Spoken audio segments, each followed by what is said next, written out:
छठी के लिए गीत सुनाने जा रही हूँ। तू कुछ कहा करो। हाय मैं कह दिया करो। मचियाई बैठी है सासू तो बहू से रज करे, बहू से रज करे हो, बहू विधि से ओ बरियाली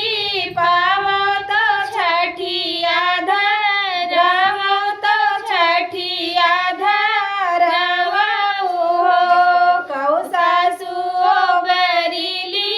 पावो तो छठिया धरवो तो छठिया धरवो हो, सासू या से करे भाई तिलना नदिया तो सुनी के ना आवे, तो सुनी के ना आई हो, कि भौजी पठाई नौआ तो गिरे भौजी बरिया तो गिरे भौजी बरिया हो, भौजी की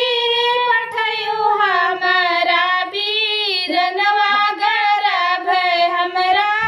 उलयु गरभ हमरा उलयु हो, नहीं ननदी पठाया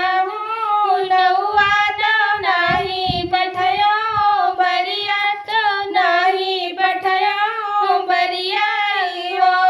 ननदी सब का दुलरुआ भक्ति जवा तो सुनी के ना आयु, तो सुनी के ना आयु हो,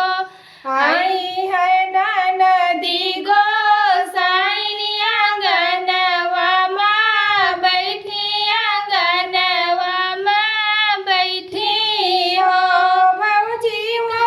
है वो बरिया बतावो मैं छठिया धरावो, मैं छठिया धरावो हो, पहली छठी धराऊ दुअरवा तो दूसरी आंगनवा तो दूसरी आंगनवा हो, ननदी तीसर छठी धरो गजे अबर चौथी हमरे आचर, चौथी हमरे आचर हो, ननदी तीसर छठी धरो गजे ओबर चौथी हमरे आचर, चौथी हमरे